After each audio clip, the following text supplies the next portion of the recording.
किसी ने बहुत खूब कहा है, कर्म की गठरी बांधे हुए जग में फिरा इंसान। जैसा करे वैसा भरे, विधि का यही विधान। कर्म करे किस्मत बने, जीवन का यही है मर्म। प्राणी तेरे भाग्य में, तेरा अपना कर। ओम शांति दोस्तों, नमस्कार। दोस्तों, एक बहुत ही मजेदार कहानी है। बहुत समय पुरानी बात है कि एक राजा अपने राज्य में बहुत सुख से राज्य करता था। सबको सुकून देता, शांति देता, लेकिन एक प्रश्न उसके मन में बार बार उसे परेशान करता रहता था। उसने अगले दिन अपने सारे महात्माओं को, सारे गुरुओं को, राजगुरु को और मंत्रियों को बुलाया और अपने प्रश्न को उनके सामने रख दिया। उसने कहा कि मेरे मन में एक प्रश्न यह है कि मेरे जैसे कितने ही लोग एक ही मुहूर्त में एक ही समय पर पैदा होते हैं। उनके सब नक्षत्र एक प्रकार के होते हैं, लेकिन फिर भी मैं राजा हूं और उनका धर्म, उनका कर्म कुछ और है। उनको वो प्राप्ति नहीं हो पाती है। ऐसा क्यों होता है? उसका प्रश्न सुनते ही सब गुरु, राजगुरु, ज्योतिषी चुप हो गए। उनके पास कोई जवाब नहीं था। उनमें राजगुरु ने कहा कि राजन, आपके इस प्रश्न का उत्तर जो है गांव के, इस राज्य के बाहर रहने वाले एक महात्मा दें। आपको उनके पास जाना चाहिए। तो उसने कहा, मैं जरूर जाऊंगा। दोस्तों, उसका मन इतना कौतूहल था, अगले ही दिन वो उठा और तैयार होकर वो चल दिया उस महात्मा के पास। दोस्तों, जैसे ही वो उस महात्मा के पास पहुंचा, उसने दूर से देखा तो वो महात्मा पत्ते खा रहा था, क्रोधी था। महात्मा के पास पहुंचा और उसने कहा कि महात्मन, मेरे इस प्रश्न का उत्तर आप दे सकते हैं। महात्मा ने जैसे ही उसका प्रश्न सुना, उसके ऊपर क्रोधित हो गया। उसने कहा, तू क्यों मेरा समय खराब करता है? तू देख नहीं रहा कि मैं कार्य कर रहा हूं, मैं बिजी हूं।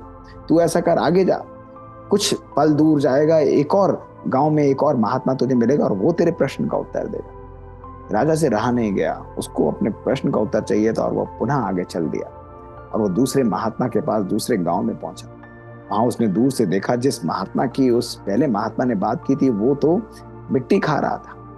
वो उसके पास डरते डरते पहुंचा और अपना वही प्रश्न उस महात्मा के सामने रख दिया। उसका प्रश्न खत्म हुआ नहीं कि दूसरा महात्मा भी क्रोधित हो गया और उसने कहा कि तू कैसी बात करता है? तू देख नहीं रहा कि मैं कुछ कार्य कर रहा हूं? तेरे प्रश्न का उत्तर मेरे पास नहीं है। तू तीसरे गांव में जा, वहां पर तेरे को एक छोटा बच्चा मिलेगा, वही तेरे प्रश्न का उत्तर देगा। राजन का मन परेशान था। उसने पुनः अपने रथ पर बैठा और तीसरे गांव पर की ओर चल दिया। दोस्तों, शाम हुई। वहां पर जैसे ही पहुंचा, उसे दिखा दूर से एक छोटा सा बच्चा वहां बैठा हुआ। उसकी हालत बहुत अच्छी नहीं थी। राजा ने उसके पास जाते ही अपना प्रश्न उस बच्चे के पास रख दिया और उस बच्चे ने कहा कि मुझे पता था तू जरूर मेरे पास आएगा। मेरी मृत्यु 1 घंटे बाद ही होने वाली है, लेकिन फिर भी मैं तेरे प्रश्न का उत्तर तुझे जरूर दूं। राजन उसके पास बैठ गए और उस बच्चे ने कहानी सुनानी आरंभ की। उसने कहा, राजन, ध्यान से सुनो। पिछले जन्म में तुम, जो पहले 2 महात्मा तुम्हें मिले थे और मैं, हम चारों आपस में भाई थे। एक बड़े राज्य में राज्य करते थे, वो राजकुमार थे। एक दिन हम चारों आखेट के लिए गए और हम घूम गए। हमको भूख लग रही थी, हमें थोड़ा सा आटा मिला और हमने 4 रोटियां बनाई और हम उसे खाने के लिए बैठ गए। लेकिन ध्यान से सुनो, जैसे ही हम खाने के लिए बैठे तो एक बहुत ही गरीब, थका हुआ, भूख प्यास से परेशान एक महात्मा हमारे पास आया और वो पहले महात्मा के पास गया जिनसे तुम मिलकर आ रहे, और उनसे गुजारिश की, उनसे विनम्र निवेदन किया कि मुझे प्लीज थोड़ा सा रोटी, थोड़ा सा खाना दे दो ताकि मेरा भी पेट भर जाएगा।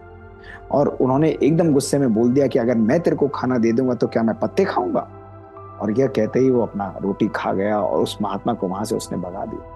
वो महात्मा इतना भूखा था, वो हमारे दूसरे भाई यानी दूसरे महात्मा के पास गया और उससे बोला वही बात कि मुझे थोड़ा सा रोटी दे दो, मुझे भूख लगी है, मेरी भूख प्यास मिट जाएगी तो मैं तुम्हें दुआएं दूंगा। और हमारा दूसरा भाई, जो अब महात्मा है, उसने तुरंत बोला कि अगर मैं तुझे रोटी दे दूंगा तो क्या मैं मिट्टी खाऊंगा?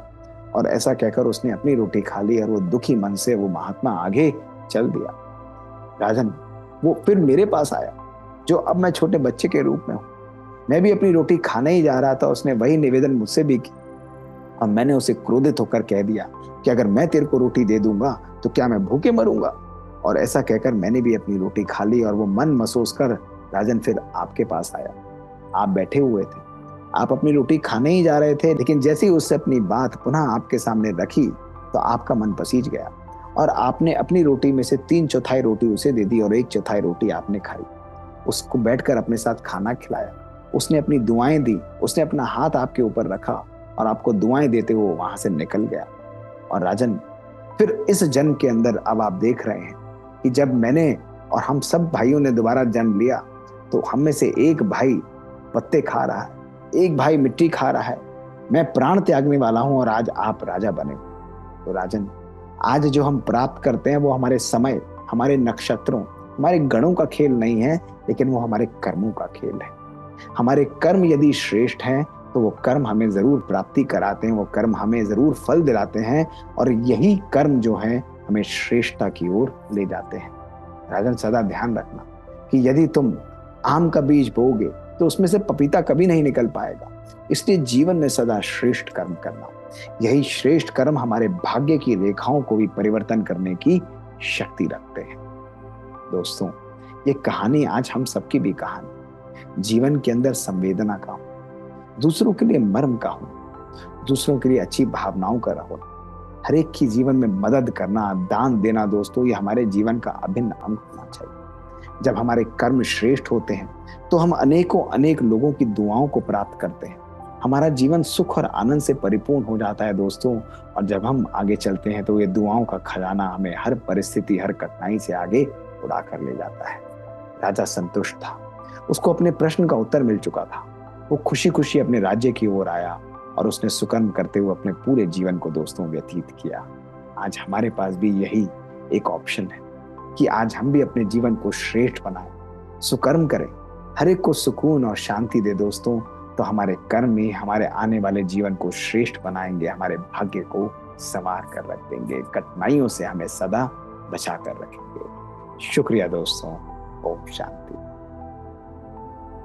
बात बात की दोस्तों, इस छोटी सी सीरीज के अंदर हम मजेदार, चटपटी और प्रेरणादायक कहानियां आपके पास लेकर आते हैं। ये कहानियां हमारे जीवन को बदल देती हैं।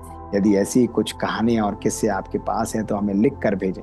हमारा ईमेल है bkdrmohitgupta@gmail.com पर। हमें इंतजार रहेगा आपके अनुभव, आपकी कहानियां, आपके किस्सों का। हम आपके पास पुनः एक और एपिसोड लेकर हाजिर होंगे। शुक्रिया। ओम शांति और नमस्कार।